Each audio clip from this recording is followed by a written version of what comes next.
Hola, ¿qué tal? Muy buenas tardes. Hoy siendo el lunes 9 de mayo del 2022, en su programa Cosmonautas Filosóficos, estamos grabando la edición número 13 desde la ciudad de Matamoros, Tamaulipas, ciudad fronteriza con Brownsville, Texas. Hoy tenemos a un gran invitado, al filósofo Daniel Alarcón Díaz, licenciado en musicología por el Conservatorio Superior de Música de Murcia. El tema del cual vamos a hablar es acerca de la crítica al concepto de género desde el materialismo filosófico. Saludos hasta Murcia, España. Bienvenido al programa. Hola, muchas gracias por invitarme. Yo encantado de estar aquí e intentaré ser lo más breve posible y sobre todo pues intentar aportar una explicación más o menos clara para aquellas personas que no estén versadas a lo mejor en estudios filosóficos o en antropología y demás, que sea lo más inteligible posible. ¿Sí?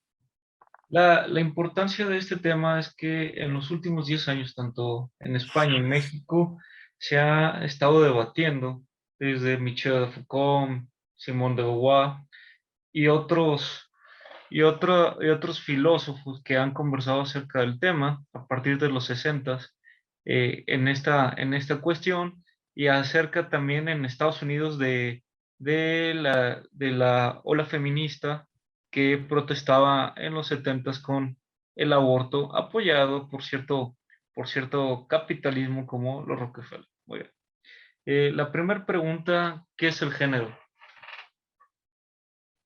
Vale, pues contestado de la forma más breve posible, el género son las instituciones culturales que están vinculadas respectivamente para una sociedad dada a hombres, es decir, la masculinidad, y a mujeres, es decir, la feminidad.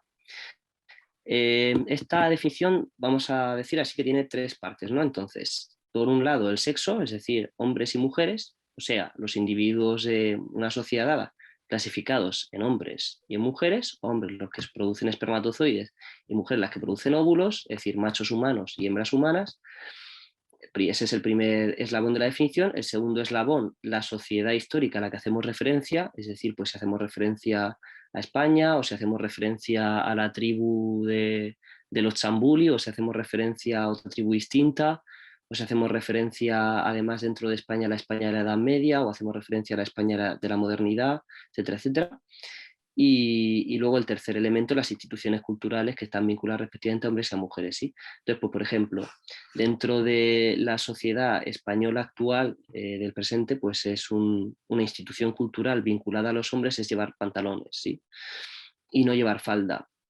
Aunque los pantalones en realidad también los pueden llevar mujeres, pero lo que sí que no hay es hombres que lleven falda en general, ¿sí? Entonces, pues por eso en ese sentido se puede decir que la falda es un rasgo, es una institución cultural que está vinculada principalmente a mujeres, porque las que llevan falda son principalmente mujeres.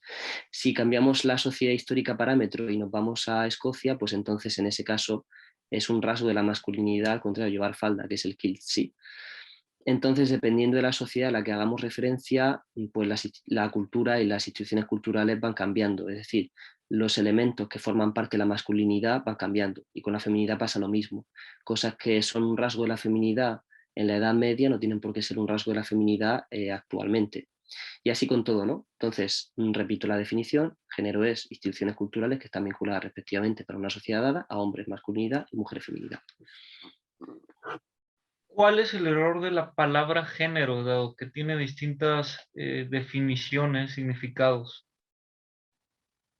A ver, la palabra género tiene tradicionalmente diferentes definiciones, pero el problema de esas definiciones es que no están todas en pie de igualdad, sino que algunas de esas definiciones pues, pueden ser incluso contradictorias o pueden ser tautológicas y entonces pues esas definiciones hay que rechazarlas. Entonces, ¿qué definiciones hay que sean problemáticas en este sentido? Pues básicamente, pues, por ejemplo, el género es lo que cada persona dice que es en cuanto a sexo. Entonces, el género, por ejemplo, yo soy mujer si digo que soy mujer. Claro, pero este tipo de definiciones son tautológicas porque incluyen en el definiens, es decir, en la definición, incluyen la propia palabra que tendrían que definir, que es mujer. Y así pues otro tipo de definiciones de estas son problemáticas, ¿no? Entonces, básicamente yo la definición que he recogido no tiene nada de novedoso porque viene a ser la definición tradicional que se hizo desde el principio, que eran los estereotipos, los llaman originalmente los estereotipos, que están vinculados pues, a hombres y a mujeres, y los estereotipos sexistas, a hombres y a mujeres. Pero que yo no uso la palabra estereotipo porque me parece que es palabra problemática, es decir, pues la impresión de que los estereotipos son una cosa falsa y que hay que rechazar, que es mala, y sin embargo yo lo que digo es que los rasgos de género son realísimos y no tienen, y además muchas veces son funcionales y hay que explicar por qué. Por ejemplo, pues el que las mujeres hagan determinadas labores en X sociedad no es una cosa arbitraria, una ficción de los estereotipos ni nada de eso, sino que está relacionado, por ejemplo, con las necesidades que tiene esa sociedad, si es una sociedad principalmente pesquera o agricultora o que vive más de la caza. Entonces todo eso determina que las mujeres se dedican a una cosa o los hombres se dedican a otra. Entonces, en ese sentido, pues yo prefiero evitar la palabra estereotipo y por eso pues, lo defino sencillamente como instituciones culturales vinculadas a hombres y mujeres, sí. Y entonces, pues habría que distinguir esa definición efectiva de las otras definiciones tautológicas muchas veces, y por eso pues yo es la definición que aporto. Pero vamos, que cambiando algunas palabras y demás, en realidad pues hay muchas definiciones posibles, sí. Siempre y cuando mantengan esa vinculación entre el sexo y el género tan importante, porque en el momento en que la pierdes ya el género deja de tener sentido. ¿Cómo clasificar el género? Vale, pues dicho muy rápidamente, atendiendo a la definición que aportaba, el género se clasifica, pues en primer lugar, dependiendo del sexo, en masculinidad y en feminidad, es decir, instituciones de los hombres y instituciones de las mujeres. Y luego ya dentro de la masculinidad, pues habría que distinguir la sociedad, es decir, el lugar, y el periodo histórico, es decir, el tiempo.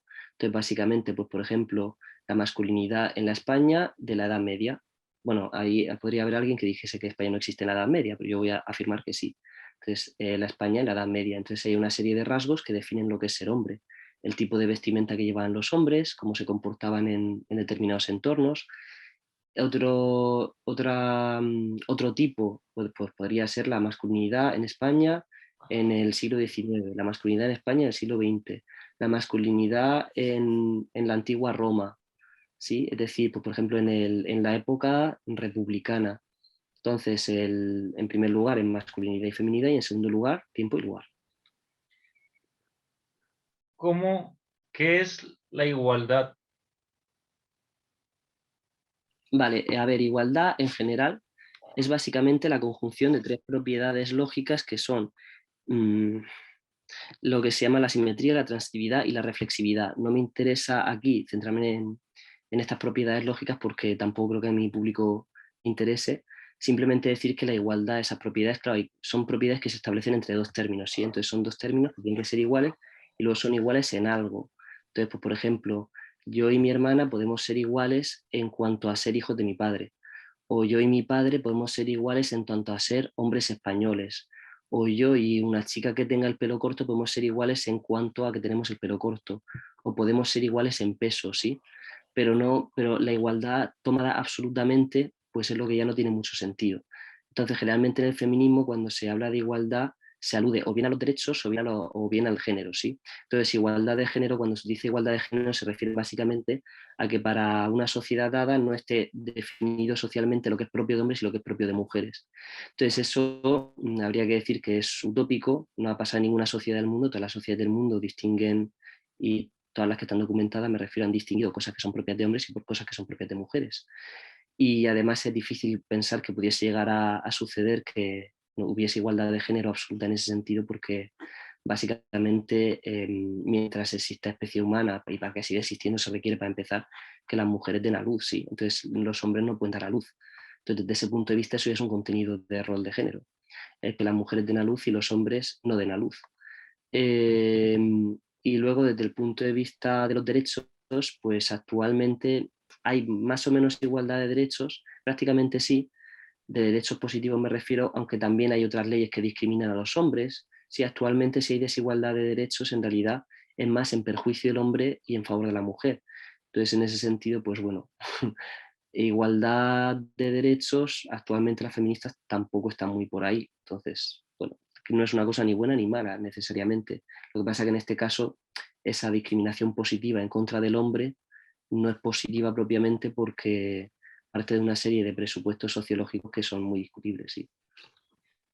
¿Por qué se reducen la idea de sexo y género? Pues a ver, desde dos puntos de vista. Desde el punto de vista lógico, porque la estructura que tienen los dos conceptos de sexo y género es una relación muy particular que Gustavo bueno, llama conceptos conjugados, y que al ser una relación tan delicada y tan compleja, pues los conceptos que tiene ese tipo de relación generalmente tienden a reducirse unos a otros. ¿Sí?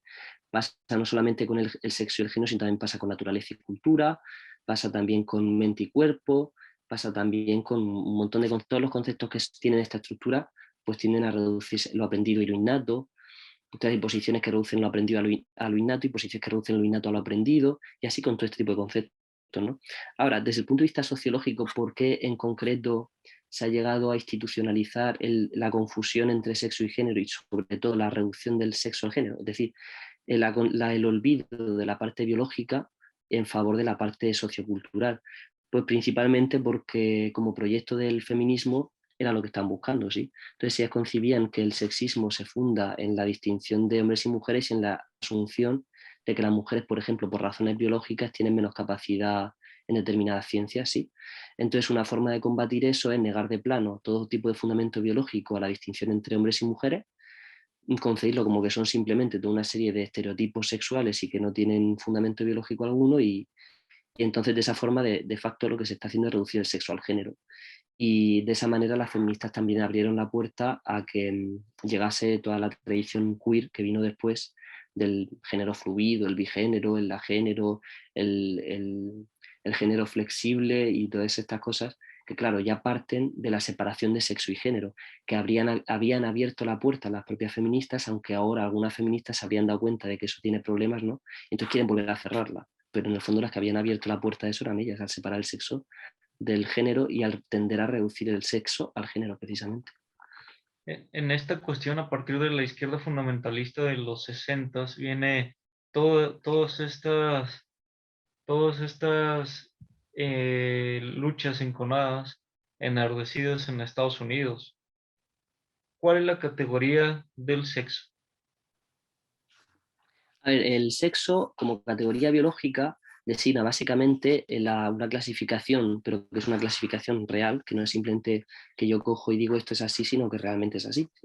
Entre individuos de determinadas especies que producen un tipo de gametos e individuos que producen otro tipo de gametos, sí.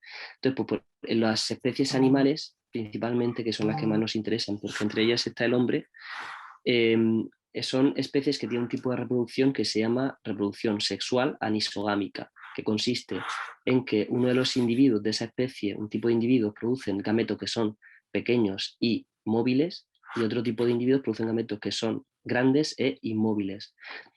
Entonces a los primeros se les pone machos y a los segundos se les pone hembras. Dentro de la especie Homo sapiens, es decir, a la que pertenece el hombre, los machos que producen los gametos pequeños y móviles, ese tipo de gametos son los espermatozoides, ¿sí? Entonces, hombre es el que produce espermatozoides, el macho adulto, y mujer es la que produce óvulos, es decir, la hembra adulta. Y entonces, en ese sentido, claro, pues los sexos son dos, básicamente porque en la reproducción hay dos tipos de gametos, no hay tres ni cuatro. Si hubiese tres tipos de gametos, sean tres sexos. Si hubiese cuatro tipos de gametos, sean cuatro sexos. Y así sucesivamente, pero como solo hay dos tipos de gametos, pues por eso hay dos sexos. Y eso no quiere decir, claro, que si una mujer es infértil, por ejemplo, no sea mujer, ¿no? Quiere decir, lo que pasa es que, aunque luego esos óvulos no sean fecundables porque sea infértil o lo que sea, no deja de ser mujer. Sí, pero de la misma forma que el que, por ejemplo, una persona tenga 11 dedos, eso no quiere decir que no sea la norma funcional por razones evolutivas el que la especie Homo sapiens tenga 10 dedos, ¿sí? Aunque una persona en concreta, por razones anómalas, genéticas y demás, tenga 11 dedos. Pero el Homo sapiens se puede decir con rigor que es una especie que tiene 10 dedos, ¿sí? Y entonces con el sexo en ese sentido es lo mismo, aunque haya luego pues, alteraciones de lo que llaman intersexuales o hermafroditismo y demás, eso no afecta a la distinción entre sexo y entre hombres y mujeres como una distinción binaria, claro. En esta Y problemática, eso es así. Mm. prosiga. No, eso, que eso es eso. En esta problemática, en las teorías malthusianas, Robert Malthus habla de una mejor distribución económica aplicando el aborto en su libro. Eh, ¿Cómo va afectando, cómo afecta la neutralización del sexo? Pues a ver, de la autorización del sexo voy a entender el que se deje de distinguir entre hombres y mujeres, ¿sí? Esto es algo que en la tendencia esa que decía de la reducción del sexo al género, pues ya pretende, pues, por ejemplo, Monique Wittig, después Judith Butler, etc. Si pretenderían que la distinción de hombres y mujeres es una ilusión, o en todo caso que su única realidad es la opresión que el hombre ejerce sobre la mujer y que lo que habría que hacer sería abolirla, es decir, que no existiese esa distinción, que dejásemos de distinguir entre hombres y mujeres. Entonces, claro, desde el punto de vista pues más primario, la especie humana desaparecería como tal especie, porque necesitamos distinguir entre los individuos que pueden contener un hijo en su seno, que son las mujeres, y los individuos que aportan el espermatozoide para fecundar a esa mujer, ¿sí? Entonces, de ahí, por esa importancia práctica que todas las culturas del mundo distinguen entre hombres y mujeres, no con la palabra hombre y con la palabra mujer, es una palabra del español, pero con otras palabras distintas que son homólogas, en hindi, en chino, en lengua zulú, da igual la lengua que tú cojas, distinguen entre hombres y mujeres, ¿sí? Pero por esa importancia práctica. Entonces, si no distinguiese entre hombres y mujeres, sencillamente la especie humana pues desaparecería como tal. ¿De qué tienes que distinguir? Luego, en términos de deportes, por ejemplo, ahí entran todas las polémicas también de si en los deportes se debería distinguir o no entre hombres y mujeres. Y es una distinción que básicamente se hace para favorecer que las mujeres tengan algún lugar en los rankings, ¿sí? En los podios, porque hay muchos deportes en los que si no se hace esa distinción, pues directamente las mujeres desaparecían, pues yo que sé, en fútbol, en deportes de fuerza, en deportes como salto de altura, salto de longitud. Cuando te fijas ahí, la mujer que está uno en el ranking de mujeres, a lo mejor está a la puntuación que corresponde al hombre que está en la posición 186. Entonces, en ese sentido, claro, si no distinguiese entre hombres y mujeres, la mujer desaparecería. Y por eso hay algunas feministas que están a favor de que se mantenga esa distinción.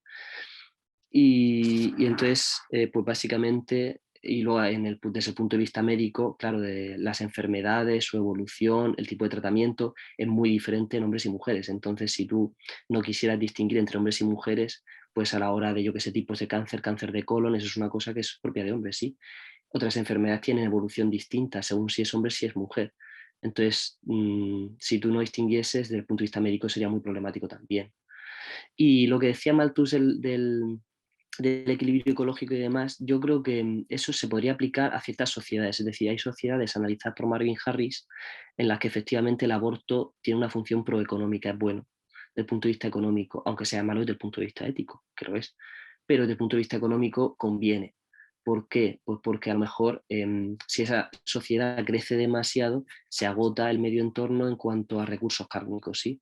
La caza principalmente. Si tienes que alimentar una aldea muy grande, tienes que cazar mucho. Si cazas mucho y no dejas que los animales que estás cazando se repueblen y den lugar a crías y todo eso se renueve y demás, pues al final llega un momento en que agotas la caza.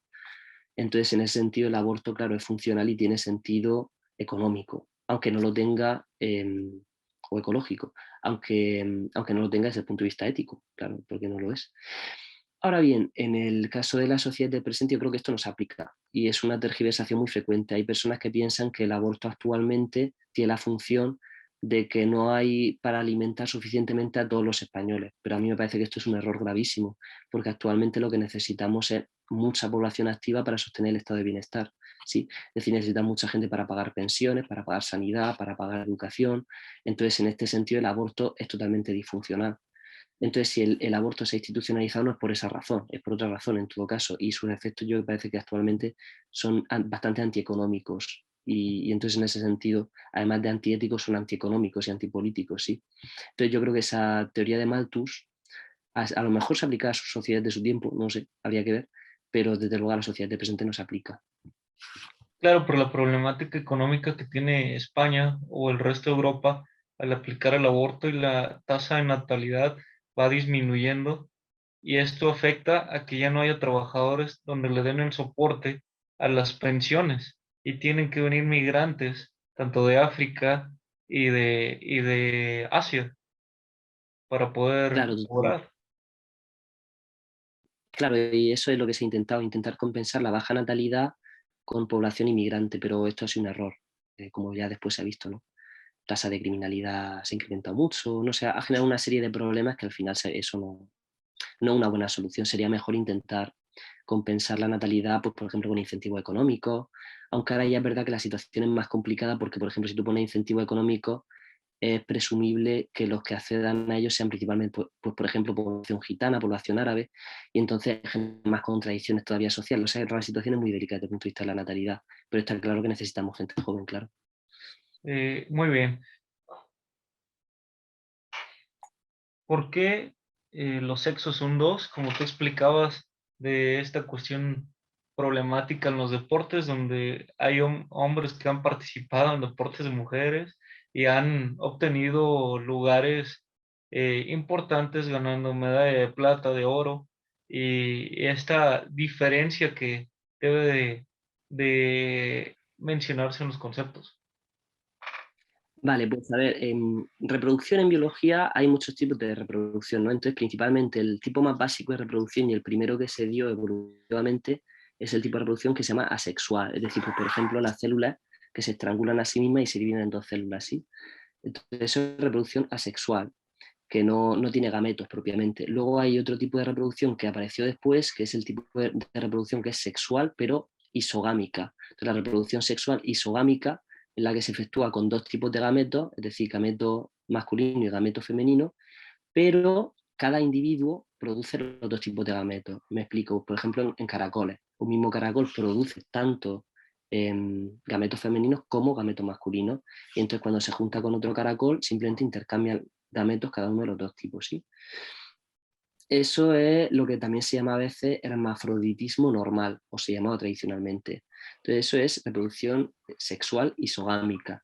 Y posteriormente la última en aparecer, que es la que se da en humanos, es la reproducción sexual anisogámica, que es el tipo que comentaba, en el cual un individuo produce gametos de un tipo, que es el macho, y otro individuo produce gametos de otro tipo, que es la hembra, e intercambian esos dos gametos en el momento de la reproducción. Entonces, ¿por qué son dos? Pues básicamente porque solamente hay dos tipos de gametos, ¿sí? Entonces, como no hay tres tipos de gametos ni cuatro tipos de gametos, pues por eso hay dos sexos, porque hay dos tipos de gametos. Y además son dos y no es un espectro, sino que es binario, o hombre o mujer, o macho o hembra, porque no hay espermatóbulos ni hay ovulozoides, ¿sí? Sino que simplemente son o espermatozoides o óvulos. Entonces, si produce espermatozoides, no produce óvulos; si produce óvulos, no produce espermatozoides. Por eso es una distinción binaria y contraria. Y entonces, claro, esto no solamente influye desde el punto de vista del momento de la reproducción, sino que también por sus implicaciones evolutivas tiene consecuencias en la musculatura, tiene consecuencias en toda una serie de rasgos psicológicos que estudian los psicólogos evolucionistas, relacionados, por ejemplo, con predisposiciones a preferencias que tienen las mujeres y predisposiciones a preferencias que tienen los hombres. Por ejemplo, las mujeres tienden a preferir profesiones en las cuales tienen trato con personas, mientras que los hombres tienden a preferir profesiones en las que tienen tratos con cosas. Entonces, todo esto los psicólogos evolucionistas intentan explicar por qué esos rasgos que son bastante universales, es decir, se pueden ver en culturas de todo el mundo que no tienen ninguna relación entre sí, cómo se puede explicar eso desde el punto de vista biológico, porque desde el punto de vista cultural a veces no se puede explicar, ¿sí? Entonces no tienen más remedio que acudir a determinantes de tipo biológico innatos, que se llaman, que no es una reducción de la cultura a la naturaleza ni de lo aprendido a lo innato, simplemente el reconocimiento de una serie de factores biológicos, que el Homo sapiens como una especie evolucionada, históricamente, porque el ser humano no sale de la nada, sino que evoluciona a otras especies previas, ¿sí? Entonces, en ese sentido, pues claro, es una especie más y tiene una serie de determinantes biológicos como cualquier otra especie. Y entonces, pues esas son las implicaciones que tiene en los deportes y en todo lo demás. Y son dos y tiene mucha importancia, claro, la distinción de hombres y mujeres. ¿Cómo son los roles de género? Vale, y los roles de género, pues a ver, roles de género es un sistema que tiene dos partes. La primera parte es rol social y la segunda parte es género, ¿sí? Entonces, rol social. Hay instituciones culturales en general. Pues que son instituciones culturales, son contenidos que se aprenden de una persona a otra persona a través de varias generaciones, ¿sí? Entonces, pues, por ejemplo, esta taza es una institución cultural. ¿En qué sentido? Pues en el sentido de que para fabricarla, pues ha tenido que transmitirse a lo largo de varias generaciones, pues toda una serie de técnicas de producción de cristal, después de moldeado de cristal. Tiene que haber personas que hayan estudiado la carrera de ingeniería, y esa carrera de ingeniería pues ha ido también transformándose con el tiempo a través de varias generaciones, ¿sí? Entonces, esta taza es una institución cultural, pero es una institución cultural que es un objeto, ¿sí? Entonces esto no es un rol social. ¿Qué es un rol social? Pues una institución cultural que se refiere a una conducta de un sujeto, ¿sí?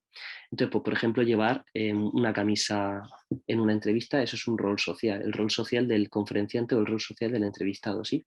Entonces, un rol social, dicho rápidamente, es una institución cultural que se refiere a la conducta de un sujeto y que define qué tiene que hacer, quién, cómo, cuándo y dónde. ¿Qué tiene que hacer quién, cómo, cuándo y dónde? En el caso de este que he puesto, ¿qué? Llevar camisa. ¿Quién? El entrevistado. ¿Cómo? Pues abrochada hasta el segundo botón, pero no hasta el primero porque quedaría, no sé, quedaría feo, quedaría raro, ni tampoco abierta del todo porque quedaría poco serio. ¿Cuándo? En el momento de la entrevista. ¿Y dónde? Pues en el lugar de la entrevista, que en este caso es delante del ordenador, aunque no necesariamente en un sitio más definido, aunque también pues esta entrevista, incluso aunque fuese delante del ordenador, pues no la podría hacer en el baño, ¿no? Sino que la tengo que hacer en mi habitación o en algún sitio que está también socialmente definido. Entonces el rol social de entrevistado conlleva una serie de pautas. Y la segunda parte de sintagma rol de género es la palabra género, ¿sí? Que género ya alude a la distinción entre hombres y mujeres. Entonces, ¿qué son los roles de género? Pues básicamente una serie de normas que definen qué tienen que hacer los hombres, cómo lo tienen que hacer, cuándo y dónde, y qué tienen que hacer las mujeres, cómo lo tienen que hacer, cuándo y dónde. Entonces, pues si cogemos, yo qué sé, listados de estos que hacen los antropólogos, aquí hay una tabla de Murdoch, que es muy antigua, pero tiene bastante aplicabilidad, y entonces aquí aparecen 200 y pico sociedades y en esta tabla nos aparecen en las filas, no, perdón, en las columnas, esas actividades, si las realizan solo hombres, si a veces también mujeres, si más o menos igual, más mujeres que hombres o solamente mujeres, y luego en las filas tenemos una serie de actividades, ¿sí? Y luego el número que nos aparece en la intersección es el número de sociedades en la cual se corresponde esa actividad y ese género. Entonces, pues, por ejemplo, la caza mayor la realizan prácticamente el 100% de sociedades siempre los hombres, ¿sí? Entonces, en ese sentido, la caza mayor es un rasgo de la masculinidad, es decir, del rol de género de ser hombre en prácticamente todas las sociedades del mundo. Luego, si nos vamos, por ejemplo, al tejido, pues en el tejido vemos que 19 sociedades siempre los hombres, 2 sociedades habitualmente los hombres, 2 sociedades cualquiera de ambos sexos, 6 sociedades habitualmente las mujeres y 67 sociedades siempre las mujeres. Es decir, en la mayoría de sociedades la actividad de tejer es una actividad que pertenece al rol de género de la mujer, ¿sí? En la mayoría de sociedades, pero no en todas. Entonces, en ese sentido, pues lo que hay que dejar claro es que roles de género, no hay ninguna sociedad que no tenga roles de género, todas las sociedades documentadas del mundo tienen roles de género y esos roles de género tienen una serie de rasgos universales que están bastante bien definidos, pues por ejemplo la caza mayor hemos visto que casi el 100% de sociedades la realizan solo los hombres y luego en algunas habitualmente los hombres y muy raramente las mujeres, sí, pero no había ninguna sociedad en la que fuese indistinto, ninguna sociedad en la que fuesen habitualmente las mujeres y ninguna sociedad en la que fuesen solo las mujeres dentro de las 224 que considera Murdoch. Entonces hay una serie de rasgos que son bastante universales. Y luego, dentro de la variabilidad que hay entre unas y otras, pues, por ejemplo, el tejido ofrecía más variabilidad, había sociedades en las que era una cosa más o menos igualitaria, tanto hombres como mujeres, y otras en las que era claramente mujeres, sí. Por eso tampoco es una cosa arbitraria, ni son estereotipos de género, en el sentido de una cosa arbitraria que dice que oprime a la mujer, ni nada de eso, ¿no? Sino que son sencillamente pues, instituciones culturales que tienen una función. Y entonces esa función, que es la que explica por qué llegan a establecerse esos roles de género, es la que hay que estudiar caso por caso y hay que explicar por qué en esa sociedad las mujeres, pues, por ejemplo, son las que hacen los tejidos o en aquella otra sociedad son más los hombres. Todo eso hay que explicarlo, sí, y qué función tiene para esa sociedad. Pero no es una cosa arbitraria, claro. ¿Cuáles son las recomendaciones en lecturas que usted daría acerca de la crítica al término género? Vale, recomendaciones. Empezamos por las filosóficas. Yo las dos que más me han servido de Gustavo Bueno son el artículo que se titula Conceptos conjugados, porque es así como he clasificado la distinción entre sexo y género, yo lo he entendido como conceptos conjugados, ¿sí? Y eso me ha servido también para clasificar diferentes teorías del género de las diferentes feministas, teorías sexistas, teorías generistas y teorías armonistas. Eso está en la conferencia, creo que lo puede ver. Luego, otro artículo de Gustavo Bueno que me ha servido mucho es la etología como ciencia de cultura, que está muy bien porque trata la relación entre naturaleza y cultura, ¿sí? Entonces lo que dice Gustavo Bueno es que, digamos, que hay un orden cultural que no se reduce al orden natural, pero claro, entonces en ese sentido una discontinuidad entre naturaleza y cultura de tipo que él llama estructural, pero no de tipo genético, básicamente porque la cultura no surge ex nihilo, ni surge porque el Espíritu Santo llueve sobre el hombre, ni nada semejante, ¿no? Sino que la cultura es una reorganización de la naturaleza, es decir, el Homo sapiens evoluciona, ha ido evolucionando y llega a un punto en el que se empiezan a establecer una serie de pautas que se tramiten entre diversas generaciones en el seno de una sociedad dada, y entonces eso propiamente establece un orden nuevo de un funcionamiento nuevo, que eso es lo que se llama cultura, sí, pero que también hay otras especies animales de abejas y demás que también tienen ciertos rasgos culturales, es decir, que tampoco es una cosa exclusiva del hombre. Entonces eso está muy bien. Y luego de antropología recomendaría, a ver, de Marvin Harris para tratar temas del feminismo está muy bien la cultura norteamericana contemporánea, que estudia la relación entre la incorporación de la mujer casada al mercado laboral y el feminismo, que sobre todo contribuye a eliminar el supuesto de que el feminismo es el que ha permitido la incorporación de la mujer casada al mercado laboral, cosa que no es así. Barbie Harris le da la vuelta, porque esa es una explicación de tipo idealista, en el fondo, es decir, primero la ideología y luego la realidad social, y es al revés. Lo que Marvin Harris demuestra es cómo es la incorporación de la mujer al mercado laboral que determina el surgimiento del feminismo. Es al revés el esquema. Si el feminismo, en el fondo, es una superestructura más de procesos económicos básicos y entonces, pues, en ese sentido, claro, las concepciones de feminismo muchas veces tienen como que como que el agente del cambio social y todas esas cosas es totalmente idealista. Luego, de Marvin Harris también está muy bien Caníbales y Reyes, que es una exposición pues, de los grandes procesos que sean el surgimiento de la agricultura, la guerra, la dominación masculina, el surgimiento de los estados, de todos estos grandes eventos de la historia universal, pues Marvin Harris intenta ofrecer explicaciones concretas de tipo antropológico. Entonces es un libro muy bien para hacerse una idea de cómo funciona el asunto. Luego, de Steven Goldberg, La inevitabilidad del patriarcado, es un libro que me gusta bastante, no tanto por la explicación que él hace del patriarcado, de tipo biológico principalmente, no me gusta tanto por eso como por la discusión que hace de determinadas sociedades empíricas que se decía que no eran patriarcados y que de hecho lo son. Me explico, por ejemplo, Margaret Mead, que es otra antropóloga, analiza una sociedad y dice, esta sociedad es totalmente igualitaria, aquí no hay dominación masculina ni hay patriarcado. Pero luego cuando analizas el propio texto de Margaret Mead, ella misma te das cuenta de que está diciendo que si la mujer hace tal cosa, entonces cogen y la lapidan porque le ha puesto los cuernos al marido. Pero bueno, esto es un patriarcado normal y corriente, quiere decir, no hay diferencias. O, por ejemplo, dicen Malinowski, las sociedades que él analiza de las Islas Trobriand son sociedades igualitarias. Y te pones a leer a Malinowski y dice, si el hombre cocina, se ríen de él. Y le dicen, eres un hombre que cocina, y lo degradan, ¿sí? Socialmente. Entonces no es una sociedad igualitaria. Entonces, en ese sentido, eso lo trata muy bien Steven Goldberg, derribando todos estos mitos del matriarcado primitivo y todas esas cosas que realmente no tienen fundamento empírico. Luego, algo ya más positivo para analizar el patriarcado, me gusta mucho este libro de Daniel Jiménez que se llama Deshumanizando al varón, porque ofrece una visión muy diferente a la que estamos acostumbrados del patriarcado. Básicamente, una de las teorías más importantes que yo le atribuyo es el distinguir muy bien entre dominación y opresión, ¿sí? Entonces, en los patriarcados tradicionales lo que hay es una dominación de la mujer, pero esa dominación no es una opresión en el sentido de que la mujer está esclavizada, sino que principalmente el rol de la masculinidad lo que implica es la protección de la mujer, es decir, los que van a la guerra no son las mujeres, son los hombres, a dar la vida por la familia y por la patria, sí, a proteger a las mujeres. Entonces, en un patriarcado lo que se hace no es oprimir a la mujer, sino proteger a la mujer. Entonces, en ese sentido, la situación de la mujer en un patriarcado es bastante parecida a la propia de un hijo. ¿Sí? La mujer está infantilizada, pero no está oprimida ni esclavizada. Entonces, de la misma forma que un padre domina al hijo y le dice lo que tiene que hacer, también domina a la mujer, y de la misma manera que el padre da la vida por el hijo, también da la vida por la mujer, mientras que no daría la vida por un esclavo, ¿sí? Ni daría la vida por un obrero de su empresa. Entonces, en ese sentido, creo que es totalmente diferente y las feministas están muy desatinadas en su análisis de los patriarcados empíricos, por eso como una opresión de la mujer, que eso no tiene nada que ver con la realidad ni histórica ni antropológica.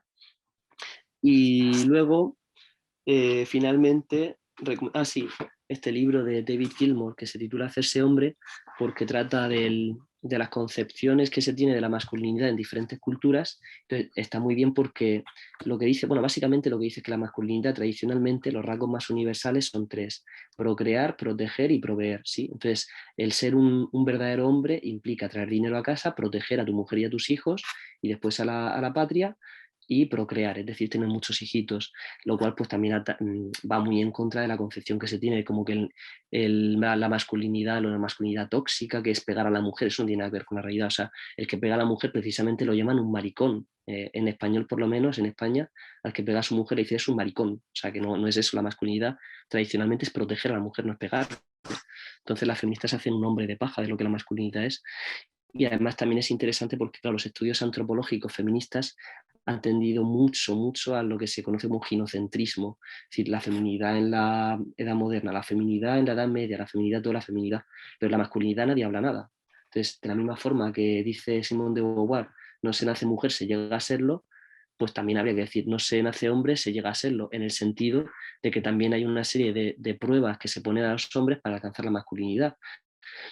Entonces, todo eso también hay que estudiarlo y está totalmente olvidado. Entonces, el libro este de David Gilmour, Hacerse hombre, es muy interesante en ese sentido. Y finalmente, dos libros bastante recientes: Un daño irreversible, de Abigail Schreier, que ya pues imagino que los que estén en tu canal les sonará un poco más o menos, y está muy bien porque son entrevistas, es el libro entero de entrevistas prácticamente a transexuales y familiares de transexuales, para ver hasta qué punto pues el que sean transexuales no es una, hay la interpretación que hacen de su propia disforia de género, no es una cosa, digamos, interna suya que ellos sienten, sino que realmente la han aprendido, en el sentido de que cuando ellos dicen que son una mujer en un cuerpo de hombre, están copiando discursos que han visto literalmente en YouTube, por ejemplo, y que realmente si viviesen hace 60 años no había nadie que dijese eso. Y sin embargo ahora ellas se conceptúan como que soy una mujer en un cuerpo de hombre. Entonces, ¿qué ha pasado ahí? Y sobre todo porque la disforia de género se daba principalmente en chicos y en niños, es decir, en chicos varones, y actualmente se da principalmente en chicas adolescentes. Entonces, ¿ahí qué ha pasado históricamente? Y entonces Abigail Schreier lo que dice es: cuidado, que la teoría queer y todo esto del que me siento, no me siento, en realidad está siendo un agente que contribuye a que estén incrementándose los casos de disforia de género. Entonces, si queremos que las personas que tienen disforia de género estén mejor y no haya esa tasa de suicidios y demás, a lo mejor lo que estamos haciendo no es lo correcto y deberíamos hacer lo contrario de lo que estamos haciendo, ¿sí? Cuidado con ese tema. Y también un poco en esa línea, Nadie nace en un cuerpo equivocado, de Marino Pérez y José Rasti, que ha salido hace poquito y lo estuvimos comentando, y sobre todo me gusta, que yo lo he tomado prácticamente tal cual, el primer capítulo, que dice de dónde vienen los niños y que analiza la categoría de sexo, los tipos de reproducción, la, la parte, o sea, el que no se puede separar el sexo de la función de reproducción, todo eso lo trata muy bien. Y luego pues también tiene otros, yo que sé, tiene una propuesta de cómo tratar la disforia de género, en lugar de coger y decirle el psicólogo directamente qué pronombres quieres, y entonces dice she, her, no sé qué. No, en lugar de eso dice, oye, puesto que esto es una cosa cultural y demás, a lo mejor lo que conviene es simplemente esperar, darle apoyo emocional, y luego ya se verá si a lo mejor le conviene o no la cirugía, el tratamiento farmacológico, empezar a, yo que sé, amputarle los genitales. Eso debe ser el último recurso, pero no de entrada, ¿sí? Es muy peligroso. Y el libro está bastante bien para esas cosas. Y estos son más o menos los libros que os recomendaría. Queremos agradecer que hayas aceptado la invitación a Cosmonautas Filosóficos para conversar del tema expuesto en la Fundación Gustavo Bueno, y estás invitado a futuras ediciones a conversar de otros temas. De acuerdo, pues muchísimas gracias, y siempre es un placer cuando me invitan para este tipo de cosas, y decir que además estoy muy abierto si de aquí surge algún tipo de debate en algún otro canal o en este mismo, pues siempre a mí eso me gusta mucho, sí, y sobre todo porque son temas muy polémicos, y entonces está bien que uno lo exponga a su posición y demás, pero en el fondo lo más interesante es cuando uno lo debate con otras personas que tienen una posición contraria, para que también la gente vea de ahí como en el debate pues se aclara más o menos qué posiciones son más razonables, sí. Y eso está muy bien. Si de aquí surgiese un debate, pues claro, yo estaría encantado de participar también. Un abrazo y un saludo hasta Murcia, España. Muchas gracias. Igualmente. Chao.